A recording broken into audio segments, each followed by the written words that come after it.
또 내가 해 아래에서 보건대 재판하는 곳 거기에도 악이 있고 정의를 행하는 곳 거기에도 악이 있도다. 내가 내 마음속으로 이르기를 의인과 악인을 하나님이 심판하시리니 이는 모든 소망하는 일과 모든 행사에 때가 있음이라 하였으며, 내가 내 마음속으로 이르기를 인생들의 일에 대하여 하나님이 그들을 시험하시리니 그들이 자기가 짐승과 다름이 없는 줄을 깨닫게 하려 하심이라 하였노라. 인생이 당하는 일을 짐승도 당하나니 그들이 당하는 일이 일반이라. 다 동일한 호흡이 있어서 짐승이 죽음같이 사람도 죽으니 사람이 짐승보다 뛰어남이 없음은 모든 것이 헛됨이로다. 다 흙으로 말미암았으므로 다 흙으로 돌아가나니 다 한 곳으로 가거니와 인생들의 혼은 위로 올라가고 짐승의 혼은 아래 곧 땅으로 내려가는 줄을 누가 알랴? 그러므로 나는 사람이 자기 일에 즐거워하는 것보다 더 나은 것이 없음을 보았나니 이는 그것이 그의 몫이기 때문이라. 그의 뒤에 일어날 일이 무엇인지를 보게 하려고 그를 도로 데리고 올 자가 누구이랴? 제4장. 내가 다시 해 아래에서 행하는 모든 학대를 살펴보았도다. 보라, 학대받는 자들의 눈물이로다. 그들에게 위로자가 없도다. 그들을 학대하는 자들의 손에는 권세가 있으나 그들에게는 위로자가 없도다. 그러므로 나는 아직 살아있는 산자들보다 죽은 지 오랜 죽은 자들을 더 복되다 하였으며, 이 둘보다도 아직 출생하지 아니하여 해 아래에서 행하는 악한 일을 보지 못한 자가 더 복되다 하였노라. 안녕하세요. 가족 여러분, 매일 말씀의 김예찬입니다. 오늘 말씀은 전도서 3장 16절부터 4장 3절까지입니다. 여러분, 전도서를 보면서 우리는 자칫 그렇게 생각할 수 있습니다. 인생이 너무 허무하다라는 것이죠. 이런 것을 극단적인 허무주의라고 하는데요, 마치 우리가 전도서를 읽다 보면은 솔로몬이 너무나도 이런 인생에 대한 다양한 경험을 하다 보니 마치 인생을 살 필요가 없는 것처럼 여겨지는 그러한 어떤 톤으로 우리가 들을 수도 있습니다. 그런데 우리가 결코 그러지 않아야 되는 것은, 마치 바울이 로마서 8장이라고 하는 엄청난 하나님의 구원의 감격을 노래하기 전에 로마서 7장에서 오호라 나는 공고한 자로다, 누가 나를 사망에서 건져내라, 이 비참한 인생, 태어났으면 안 되는 이러한 인생이 하나님 없이 살 때 얼마나 고난 가운데 있고 고통 속에 있는 절망적인 인생을 살았나라는 것을 말하는 것을 들을 때, 그것이 우리는 결론을 알기 때문에 이 말이 소망의 하나님을 노래하기 위한 전초 기지 혹은 어떤 띠틀처럼 우리가 생각할 수가 있는 것이죠. 그러니 우리가 이 전도서를 볼 때에는 절망하는 것이 아니라, 우리가 함께 공감하면서 이렇게도 하나님 없이, 이렇게도 인생이 허무하기에 주님이 필요하구나라는 것을 마음으로 받고 말씀을 읽어야 더욱더 주님의 마음으로 듣지, 이것들이 우리 마음 깊은 곳에 있는 허무주의나 우울감 가운데 휩싸여져서 인생을 포기하고 싶은 그러한 마음이 결코 들어서는 안 되겠습니다. 여러분, 전도서 13장 16절을 이렇게 시작합니다. 그저께까지는요, 이 때에 대해서 얘기했습니다. 이럴 때도 있고 저럴 때도 있다고 했습니다. 여러분, 오늘은 약간 거기서 더 진도가 나가게 됩니다. 16절입니다. 내가 해 아래에서 보건대. 해 아래란 말은 뭐겠습니까? 세상에서 일어나는 모든 일들이 그렇다라는 거예요. 재판이 있는 곳에 악이 있고 정의를 행하는 곳에도 악이 있다. 그러니까 무슨 말입니까? 사이가 정의롭지 못하다. 그리고 또 4장 1절에서 3절에 보면은 해 아래에서 행해지는 학대들을 또 본다고 했습니다. 학대들을 보는데 눈물밖에 없고, 고아와 가부와 또 선교지에 가면 수많은 지켜줄 사람들이 없는 고아와 가부들이 권세자들의 손에 완전히 짓눌림을 당하고 착취를 받는 세태에 대해서 말을 하죠. 그것을 보면서 2절 3절에 그러므로 나는 산자들보다 죽은 지 오랜 자들이 복됐다. 차라리 살아있지 않은 것이 더 나을 것 같다. 그리고 또 출생하지 않은 자들이, 왜냐하면 이렇게 악한 세상들을 보지 않았기 때문에 더 복되다라고 할 정도로 이 세상에서 16절에 보면은 그런 내용들이 나와 있죠. 그러니까 솔로몬의 이 말하는 해 아래에서 일어나는 세상에 여러 가지 특징들이 있지만, 그 중에 하나는 뭐냐면 이 악한 일이 많이 일어나고 악인들이 판치는 세상이다라는 것이 바로 이 본문입니다. 여러분, 그런데 거기서 이제 솔로몬이 말하는 거예요. 내가 마음속으로 생각하여 이르기를 의인과 악인 하나님께서 심판하신다. 그러니까 원래 재판관인데 악인들을 악하게 심판하고 악인으로서 심판하고 재판하는 그러한 높은 사람들이 있지만 악인들도 심판하고 의인들도 심판한다라는 거죠.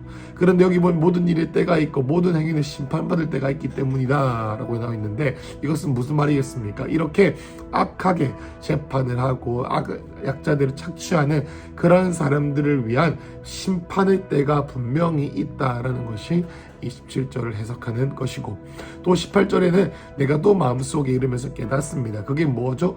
인생들의 일에 대하여 하나님이 또 시험한다라는 겁니다.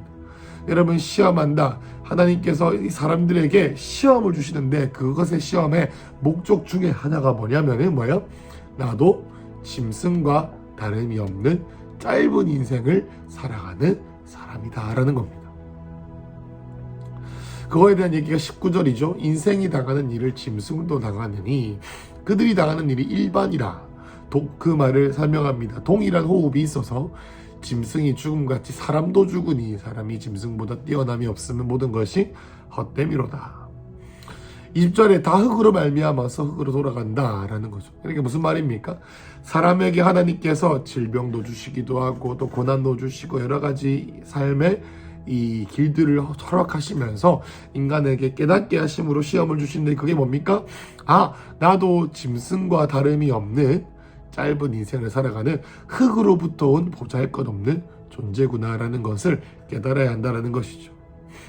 왜냐하면 우리가 죽는 것도 결국 짐승이 심장이 멎었을 때, 몸의 모든 기능들이 멈췄을 때 죽는 것처럼 인간도 역시 몸의 기능들이 멈췄을 때 죽는다라는 것이죠. 흙으로 돌아간다, 죽는다라는 겁니다. 여러분, 처음부터 뭐야? 세상은 악인들이 많다. 그런데 그 악인들이 다 때가 있는 것처럼 자기가 원하는 것을 하지만 원하는 것들이 멈추어지고 결국에는 그 죄가 장성하여 그 죄에 대한 열매를 맺게 될 때는 그거에 대한 심판의 때가 있다. 재판관이 약자들을 악하게 재판한 것처럼 그들도 재판을 받게 되어 있다. 심판을 받게 되어 있다라는 뜻입니다. 그리고 나서 하나님께서 뭐라고 말씀하시는 겁니까? 여기서 인간들이 짐승과 다르지 않다는 것을 꼭 알아야 된다라는 것을 하나님께서 인간들의 삶 가운데 계속해서 알려주신다라는 거죠. 여러분, 그런데 21절부터는 이 인간들과 동물들의 다른 점에 대해서 이야기를 합니다. 21절에 인생들의 오는 위로 올라가고 짐승의 오는 아래 곧 땅으로 내려가는 것을 누가 알겠냐라는 겁니다. 자, 여기서 인간들과 동물들의 차이를 솔로몬이 말을 합니다. 무엇이죠? 영이 있다라는 거예요. 여러분, 제가 저번에 설교하다가 말한 기억이 있는데 어떤 개를 보면은 그 개는요 감정이 있는 것 같습니다. 삐질 때는 또 삐지고요, 배고플 때는 어떻게 하면 음식을 먹어볼까 해가지고 막 꾀를 부리기도 하고요, 감정도 표현하고요, 화났다, 슬프다, 운다, 엄청난 표현들이 있고 눈물까지 흘리는 동물들도 있죠. 여러분, 인간과 동물이 다른 점이 뭐가 있겠습니까? 여러분, 우리가 속된 말로 개보다 못한 사람이라는 게 있습니다. 여러분, 솔직히 말해서 이러한 동물들과 우리가 본능에 충실하고 눈앞에 보이는 상황에 집중하면서 어떤 뛰어난 어떤 목적 없이 사는 것이 뭐겠습니까? 동물과 다름이 없는 것입니다. 여러분, 그런데 인간을 하나님께서 창조하시면서 후라고 불어넣으면서 우리에게 생명, 성령을 주셨죠. 이것을 우리는 영혼이라고 하고, 인간과 이 동물이 다른 것, 바로 주님과 교제할 수 있고 주님과 소통할 수 있고, 그 영이 결국에는 어떻게 해요? 하늘로 올라가는 사후 세계가 있다라는 것. 그렇기 때문에 영적인 존재를 살아가는 우리는 본능이 이끌고 육의 사람에 살지 아니하고 영적인 삶, 목적이 있는 삶, 하나님을 알고 하나님을 경외하는 삶을 살고 겸손하게 살아야 된다라는 것을 이 전도서를 통해 우리에게 말하고 있다라는 것을 우리는 꼭 알아야 합니다. 여러분, 그래서 우리는 하나님께 구해야 되는 것이죠. 주님, 나에게 여러분 시편이나 이사야 이런 데 보면은요, 이 하나님 앞에 자기가 얼마나 짐승 같은 존재인지 설명을 합니다. 여러분, 그것이 내가 짐승이다라는 것이 아니라 이같이 내가 짐승과 다를 바 없을 정도로 주님 앞에 초라하고 하나님 없이 아무것도 할 수 없는 자기 존재에 대해서 고백을 하는 부분들을 이렇게 표현하는 것이죠. 동물과 내가 다를 게 없을 정도로 나는 주님이 필요하다라는 것입니다. 나는 주님이 필요하다. 나는 성령님이 필요하다. 나는 주님 없이는 살 수 없다. 이렇게도 인생이 공허하고 고무하고 구조적으로 썩어져 가고 있고, 고아 가부들이 너무 많고, 마치 솔로몬이 말했을 때 태어나지 않은 사람이 복이 있다고 할 정도로 세상은 점점 더 망하는 길로 가고 있는데 우리는 어떻게 해야 할까라는 거죠. 그 과정 가운데서 하나님께서는 인간들에게 내가 동물과 다르지 않을 정도로 유한한 인생을 산다, 부족하다, 결핍이 있다, 주님 없이는, 주님과 교제하는 삶 없이는 사후세계도 내가 내 힘으로 천국 갈 수 있는, 내 힘으로 내가 어떻게 할 수 있는 것이 아무것도 없으니 그저 나는 주님을 경외하고 의뢰해야겠구나라는 거죠. 22절이 본 결론입니다. 그러므로 나는 사람이 자기 일에 즐거워하는 것보다 나은 것이 없음을 보았나니. 여러분, 세번역 성경에서는 이거를요 보람을 느끼는 것이라고 나와 있습니다. 보람을 느끼는 게 뭐이시겠습니까? 내가 자아 실현을 하는 거 아니죠. 그 안에서 하나님의 임재를 느끼고 주님과 동행하면서 삶을 사는 것입니다. 그것이 바로 몫입니다. 무엇입니까? 주님과 동행하고 주님과 함께하면서, 어제 우리 담임 목사님께서 주일 설교하셨던 것처럼 어떠한 내가 내 문제가 해결되는 데서 오는 것이 아니라 주님과의 관계가 회복이 되고 주님의 가까우심 깊은 곳 가운데 주시는 눈물과 부르짖게 하심과 그 상황 가운데 그 삶의 어떤 위기와 모든 어려움 순간들 가운데 하나님과 함께하는 삶, 그것들을 주님께서 복으로 주셨다라는 거죠. 여러분, 사람이 죽은 다음에 그가 일어날 일들을 누가 대리하면서 보여주겠습니까? 죽고 나의 삶을 누가 보여주겠습니까? 오직 주님 안에서 발견하는 것 아니겠습니까? 그죠? 그래서 우리는 이 땅에서 솔로몬이 이렇게 허무하게 말했지만 결국에 뭐예요? 가장 행복한 삶은 내게 주신 하나님의 삶의 자리에서 우리가 잘 부르는 찬양, 내가 누려왔던 모든 것들이, 내가 지나왔던 모든 시간이 복음을 전할 수 있던 것, 내가 울며 웃으며 함께했던 시간들이 당연한 것이 아니라 은혜였어 라는 것이죠. 여러분, 그런데 그러한 은혜들을 발견하기에 우리는 너무나도 부족하고 동물과 다름없는 인간들이죠. 그래서 우리는 어떻게 하겠습니까? 이 악한 세상, 고압과 압제와 잘못된 재판과 고아와 과부가 포갑받고 있는 이 세상에서 여러분, 우리는 하나님의 얼굴을 구하고 주님을 경외해야 될 줄로 믿습니다. 하나님을 생각해야 될 줄도 믿습니다. 오늘 짧은 여러분과 여러분의 인생과 찰나와 같은 여러분의 인생 가운데에 한번 죽음을 생각해 보시고 또 끝을 생각하셨을 때 오늘의 이 삶을 어떻게 살아드려야겠습니까? 하루를 시작하고 하루를 마칠 때에 여러분, 우리가 주님께 구하며 기도합시다. 사랑하는 주님, 오늘 내 삶에 깊은 곳에 있는 주님의 임재가 다시 터져나오게 하셔서 하나님, 내가 영적인 존재라는 것을 알게 하여 주시옵소서. 그래서 내가 예수를 그리스도로 영접할 때 내 안에 계신 성령님, 나의 모든 혼적인 것과 육적인 것과 내 모든 쓴뿌리를 제거해 주시고 성령 하나님께 내가 완전히 위탁된 바 되어줘서 주님을 구하는 자로 하나님께서 인도해 주시도록, 그리하여서 마치 사후의 세계가 있는 것을 알고 이 세상에서 허무함을 허무함을 느낄 수 있지만 허무함에 굴복하게 하지 아니하고 하나님께서 우리에게 주신 삶의 목적을 깨달을 수 있도록 하나님 인도해 달라고 기도해야 되지 않겠습니까? 그죠? 오늘 하루 아버지의 사랑을 누리시길 축복합니다.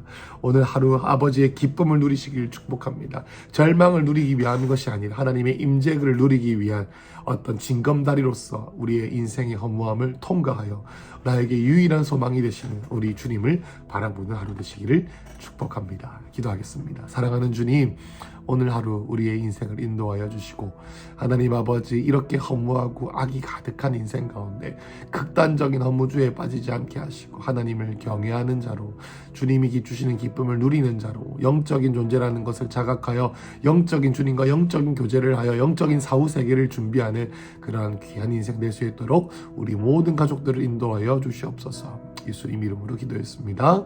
아멘.